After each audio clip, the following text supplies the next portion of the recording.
우리의 삶 가운데 함께 하시는 하나님이 늘 여러분 인생 가운데 만나시기를 축복합니다. 요셉은 고통 중에 고난 중에서도요 묵묵히 하나님 붙잡고 승리의 길을 걸어갔습니다. 이 믿음으로 걸어간 그 길이 이 고난 가운데 그의 인생을 승리의 삶으로 인도했습니다. 그 요셉의 이야기는요 인생 가운데 다가오는 그 고난을 이 그리스도인으로서 어떻게 이겨나가야 되는지를 우리에게 알려줍니다. 그 이야기를 통해서요 우린 이 고난 가운데 어떻게 살아가야 하는지에 대해서 배우게 됩니다. 오늘 우리가 함께 살펴볼 요셉의 이야기는 이 고난과 환난 가운데 하나님께서 우리에게 원하시는 삶의 태도가 무엇인지를 배우게 해줍니다. 자, 여러분 요셉, 이 요셉 하면 여러분 무엇이 먼저 떠오르십니까? 창세기를 보게 되면 가장 비중 있게 다루는 인물이 요셉입니다. 이 창세기에 나오는 그 어떠한 인물보다도요 요셉의 삶이 많이 기록되어 있기 때문에 그렇습니다. 자, 그렇다면 그 요셉이란 인물에 어떠한 특별한 점이 있을까요? 물론 요셉은 슈퍼맨이 아니에요. 평범한 한 인간입니다. 우선 무리를 걸은 적도 없고요 기적을 행한 적도 없습니다. 이 세상 고민이나 환난에서 전혀 자유롭지도 못했고요 흠이 없는 사람도 아니었습니다. 하나님의 도우심으로 꿈을 몇 번 해석하긴 했지만 그렇다고 해서요 놀라운 예언을 한 것도 아닙니다. 성경을 기록한 인물도 아니에요. 자, 그렇다면 왜 요셉을 위대하다 말할까요? 아주 단순한 것이지만요 그의 믿음 때문입니다. 바로 그의 삶의 태도로 드러난 믿음 때문입니다. 원래 믿음은 이 말로 표현되는 것보다 살아가는 삶으로 드러나는 것이 중요합니다. 이 사소한 일상에서 드러나는 우리 삶이 중요하다는 겁니다. 우리가 살아가는 삶의 대부분은 늘 멋지지도 않고 늘 좋지도 않아요. 그저 특별하지 않은 평범한 일이 대부분입니다. 어쩌면 이 지루한 일상, 이 변화없는 일상 속에서 우리가 어떠한 삶을 살아가느냐, 이것이 중요한 겁니다. 요셉은 이것을 너무나도 잘 알았어요. 높은 위치거나 낮은 위치거나 이 하나님 앞에서 한결 같아야 한다는 그 사실을 너무나도 잘 알았습니다. 아마도 요셉의 인생에서 이 가장 큰 시험은 이 오랜 시간, 이 정해진 것 하나 없이 정처 없는 시간 속에서 인내하며 살아가는 것이었어요. 그 인내의 시간을 견뎌냈기 때문에 이 그의 형들을 만났을 때에도요 복수가 아니라 하나님의 섭리와 뜻을 발견하게 된 겁니다. 성경은 요셉의 이야기를 이끌어가면서요 형들과의 만남을 이 클라이막스로 기록합니다. 형들과 요셉의 관계가 어떻습니까? 요셉을 은 20개의 미디안 상인들에게 노예로 팔았던 사람들이 누구죠? 그 형들 아닙니까? 어떻게 보게 되면요 이 지금까지 살아오면서 겪은 엄청난 고난이 다 형들 때문입니다. 이 세상의 기준으로는 이게 어떻게 형제입니까? 이 형제라기보다는 절천지 원수겠지요. 할 수만 있으면 인간적인 관점에서는 어떻게 하든지 간에 보복해야 마땅한 사람들입니다. 창세기 44장을 보면 형들과 만나는 첫 만남이 그려집니다. 어쩌면요 이때 마치 이 영화처럼 신세가 역전되어서 신나게 원수를 갚아주는 모습을 떠올릴 수도 있어요. 근데 요셉은요 묘하게 이 상황 속에서 복수가 아니라 형들을 시험하는 듯한 모습을 보여줍니다. 이 기근으로 인해서 양식을 사러 온 형들을 정탐꾼으로 몰아붙입니다. 어쩌면 드디어 요셉의 복수가 시작되는가 이렇게 생각되기도 하죠. 그런데 요셉은요 희한하게도 그렇게 하지 않고 그 시므온만 남겨놓고 그들을 선대하여서 돌려보냅니다. 그리고 그들이 정탐꾼이 아닌 증거로 이 자신과 어머니가 같은 이 막내 동생 베냐민을 데려오라고 요구해요. 이 모든 상황을 아는 우리의 입장에서는 뭔가 이거 복수 같기도 한데 이 또 묘하게 이 복수가 아닌 것처럼 보이기도 합니다. 하지만 이 형들의 입장에서 보게 되면 이제 큰일이 난 거죠. 애굽이라고 하는 이 초강대국의 총리에게 어떻습니까? 정탐꾼으로 몰렸습니다. 이때 이들은 이렇게 말해요. 창세기 42장 21절 말씀입니다. 창세기 42장 21절 말씀 함께 합독하시겠습니다. 그들이 서로 말하되 우리가 아우의 일로 말미암아 범죄하였도다. 그가 우리에게 애걸할 때에 그 마음의 괴로움을 보고도 듣지 아니하였으므로 이 괴로움이 우리에게 임하도다. 자, 이 말씀으로 보면 세월이 많이 흘렀지만 형들도 그냥 마냥 잊고 산 건 아닌 것 같아요. 그냥 마냥 속 편하게 살지는 않았다는 걸 이 말씀 통해 알 수가 있습니다. 이 노예로 팔려간 요셉이야 당연히 엄청난 고난을 겪었지요. 하지만 형들도 이 자신들의 죄악에 눌려 지내고 있었다는 거예요. 이러한 일이 일어나자마자, 이렇게 안 좋은 일이 일어나자마자 하는 말이 이 동생을 노예로 판 죄를 받은 것이다라는 말이 입에서 나오지 않습니까? 그 수많은 세월 동안 어쩌면 그 일이 그 형들의 마음을 짓누르고 있었을지도 모르겠습니다. 이처럼 죄악은요, 잊지 마시기 바랍니다. 죄악은 항상 우리의 인생을 짓누른다는 것을 잊지 마시기 바랍니다.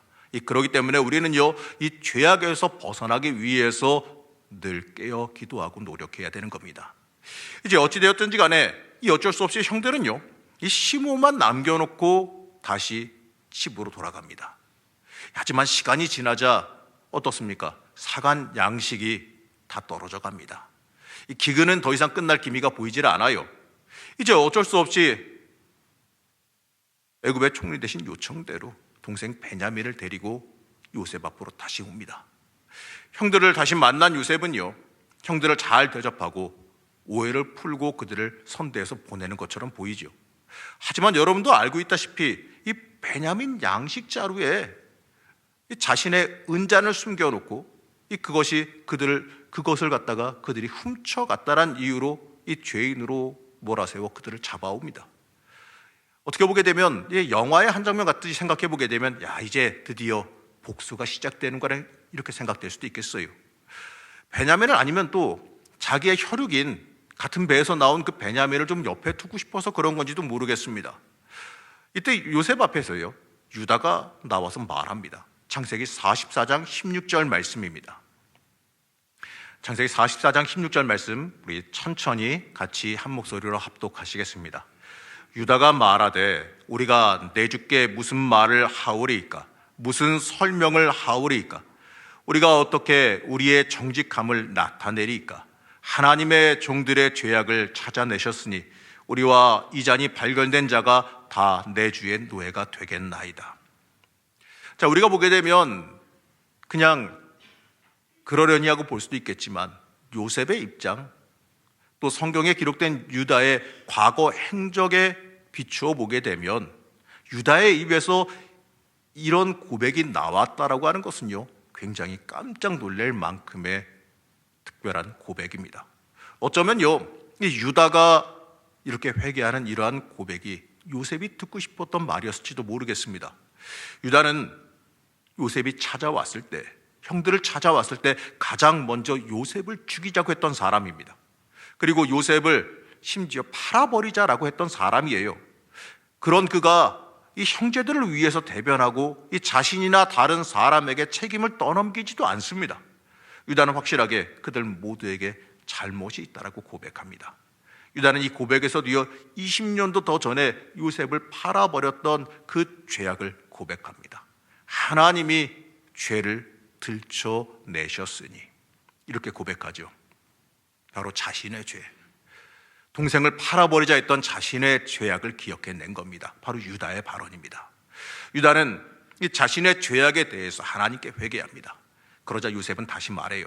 창세기 44장 17절 말씀입니다. 요셉이 이르되 내가 결코 그리하지 아니하리라. 잔이 그 손에서 발견된 자만 내 종이 되고 너희는 평안히 너희 아버지께로 도로 올라갈 것이니라.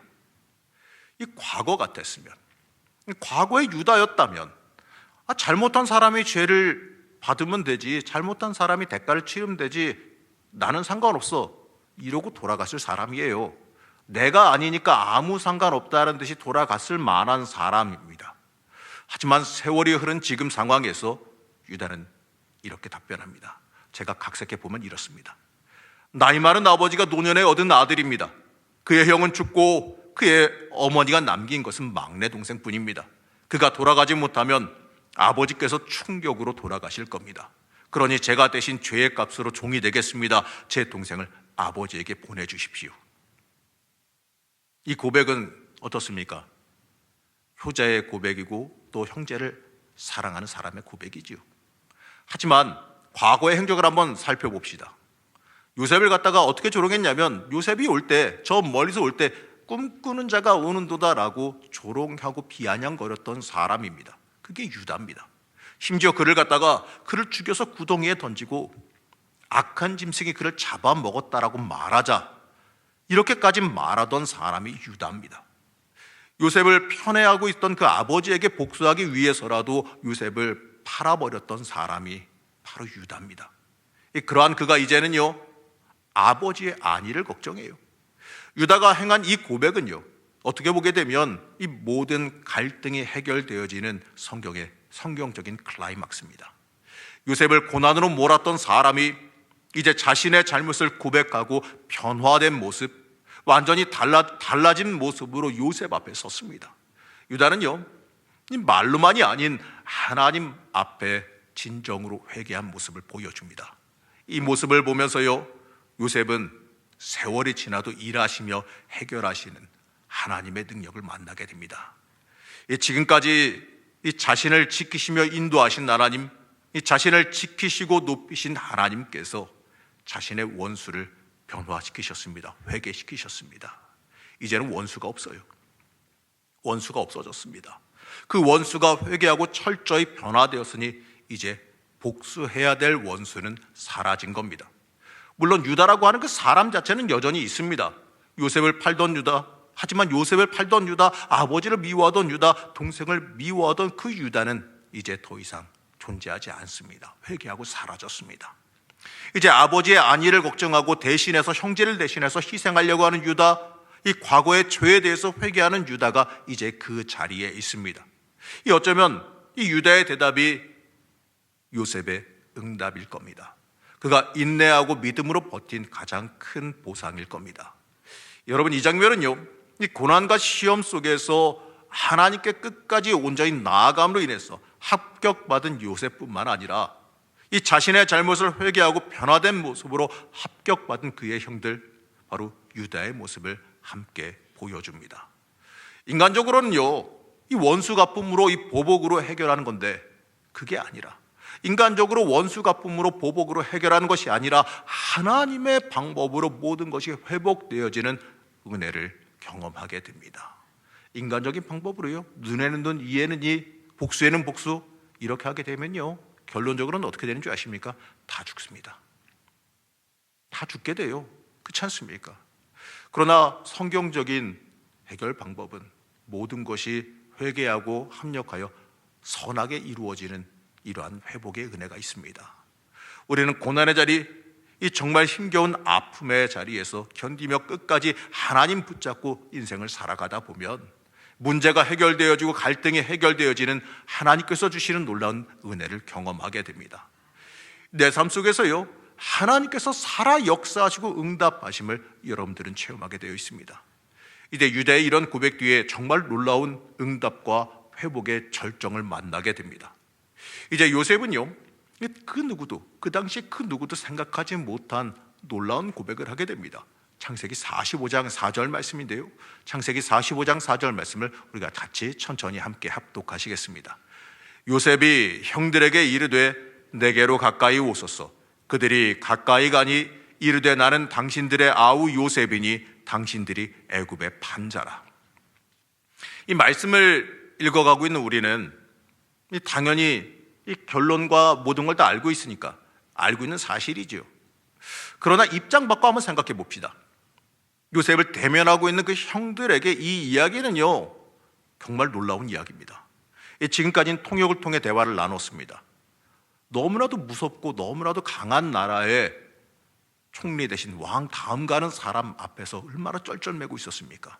그런데 그 사람이 갑자기 히브리 말로, 사람들 다 물리치더니 히브리 말로 외쳐요. 자기들이 아는 그 말로 외칩니다. 근데 그 내용이 더 기가 막힙니다. 나는 요셉입니다. 당신들이 애굽에다 팔아버렸던 그 요셉입니다. 이 말을 듣고요, 형들은 입장 바꿔보면 기절할 만큼 놀랐을 것 같아요. 어쩌면 이제 죽었다 싶기도 했을 거고요. 히브리 말을 했다는 것에도 놀랄 것이고 그 내용에도 엄청나게 놀랐을 겁니다. 어쩌면 정말 무서웠을 겁니다.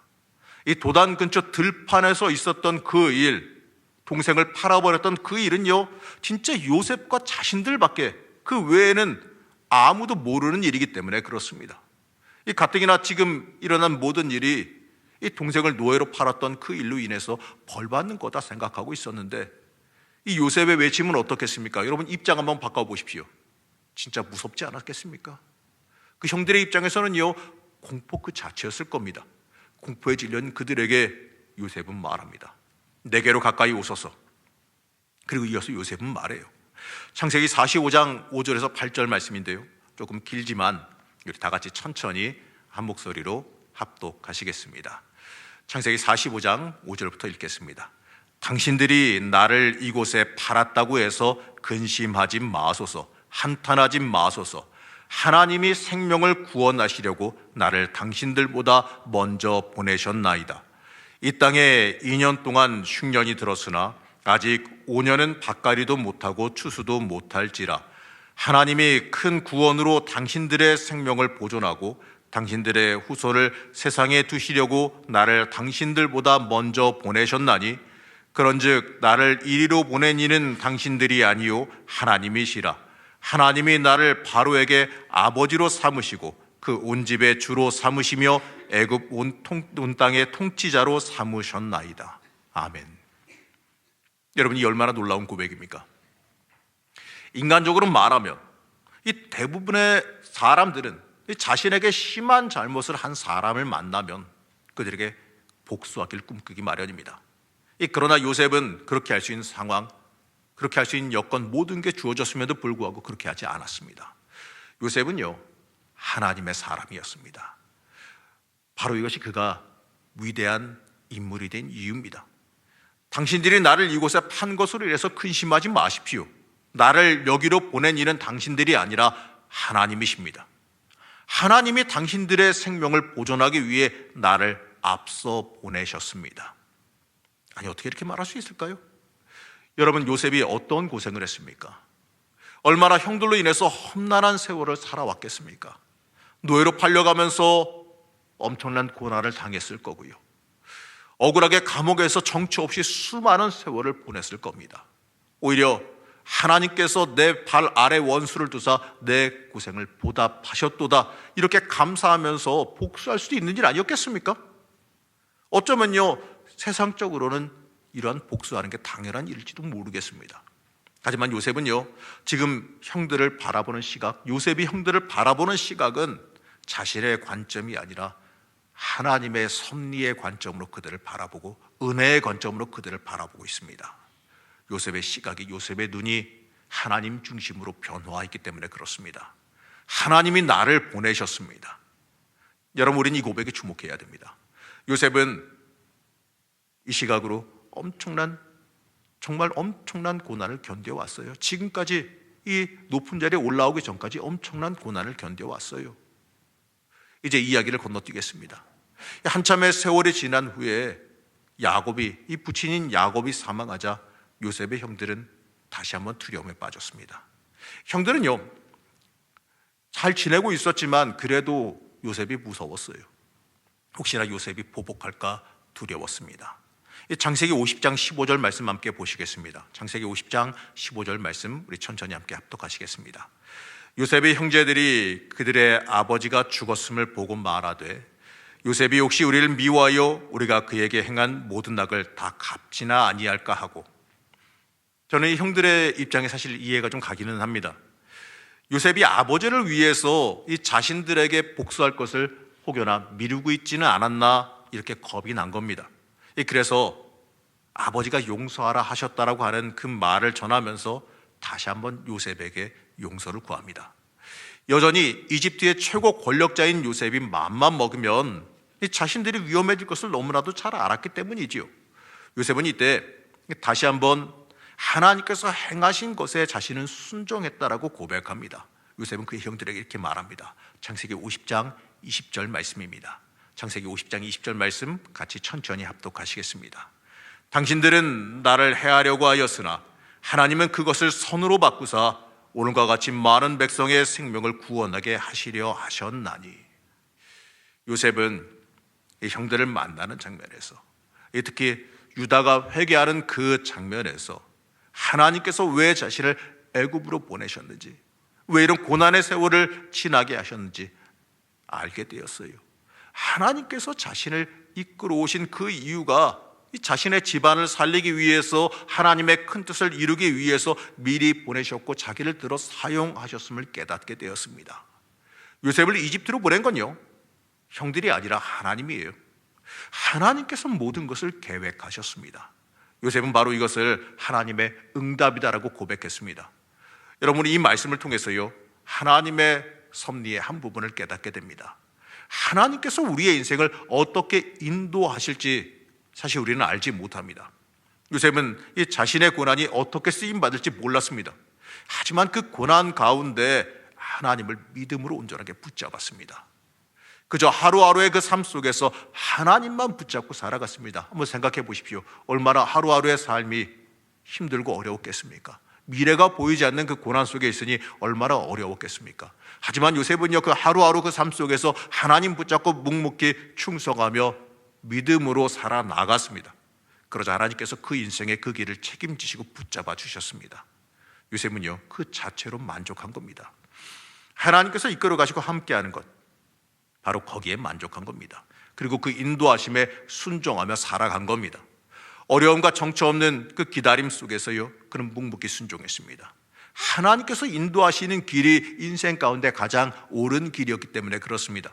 그리고 하나님의 때가 이르렀을 때에 형제를 만나게 되고, 그리고 그로 인해서 깨닫게 됩니다. 하나님께서 일하신 섭리를 깨닫게 됩니다. 우리는 이 요셉의 이야기를 통해 요셉의 참된 위대함을 배우게 됩니다. 바로 그 위대함은요, 하나님을 향한 요셉의 삶의 태도입니다. 여러분, 우리 인생도 똑같아요. 하나님께서 어떻게 이끌어 가실지, 왜 이렇게 이끌어 가시는지 모릅니다. 왜 이렇게 정처 없이 놔두시는지도 알 수가 없어요. 하지만 하나 확실한 건요, 우리가 믿음으로 인내하고 순종하면, 이 모든 상황 속에서 말씀으로 살아간다면 그 끝은 하나님께서 틀림없이 책임지신다는 사실입니다. 그리고 우리가 깨닫게 되는 그날이 다가옵니다. 보여주시는 날이 와요. 그리고 그로 인해서 감사하며 하나님께 영광 돌리는 날이 오게 됩니다. 요셉은 형들을 만나기 전까지는 하나님의 계획이 뭔지 몰랐을 겁니다.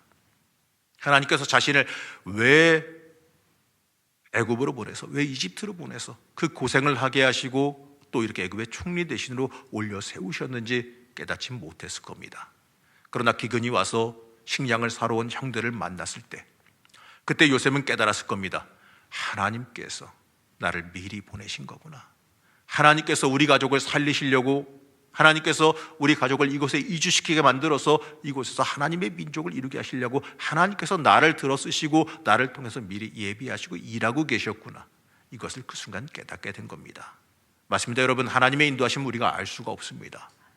당장 하나님께서 인도하실 때, 하나님께서 이끌어 가실 때 그 하나님의 역사함은요, 때때로 우리에게 고난으로 다가오기도 하고 어려움으로 다가오기도 하기 때문에 하나님이 왜 이렇게 인도하시고 이끌어 가는지 우리는 당장은 알 수가 없습니다. 하지만 우리가 순종하며 믿고 따라가다 보면 하나님께서 보여주시는 날이 옵니다. 하나님께서 역사하시며 내가 이래서 너를 이끌어 왔노라 하고 보여주시는 날이 옵니다. 그렇기 때문에 우리는요, 우리 인생에 대해서 하나님께서 나를 보내셨다, 나를 사용하신다는 그 고백이 우리 인생 가운데 있어야 됩니다. 우리는 하나님께 쓰임받는 사람 되기를 소망해야 됩니다. 하나님께 사용되어지길 우리는 소망해야 돼요. 내가 마주하는 그 상황 속에서 왜 나한테 이러한 일이 발생했는가, 이러한 분노가 가득 차 있다면 우리는 믿음의 올바른 태도를 가질 수가 없어요. 믿음으로 내가 처한 그 위치와 내가 처한 상황을, 심지어 그 과정의 곤경과 어려움이 있다 할지라도요, 그 모든 상황을 선으로 받아들일 수 있을 때 하나님을 향한 올바른 신앙적인 태도를 가질 수 있게 되는 겁니다. 하나님이 선으로 바꾸셨나니, 요셉이 고백했지 않습니까? 하나님이 선으로 바꾸셨나니, 자신이 겪어오던 수많은 고난과 어려움을 하나님께서 결국에는 선으로 바꾸셨구나, 이러한 고백입니다. 그렇게 말할 때 그 요셉과 같은 은혜의 승리를 여러분도 함께 고백하시기를 바랍니다. 이 주님께서는 더 이상 이 땅에 육신을 입고 걸어 다니시지 않으시니까 우리는 세상에 그분의 이미지를 나타내라고 부름받은 겁니다. 중요한 건 우리의 영적 태도예요. 내가 꼭 맑고 행복하고 좋은 길만 걸어가야 되는 거 아니지요. 요즘 말로 내가 흔히 꽃길만 걸어가야 이 복받는 인생 되는 거 아니지 않습니까?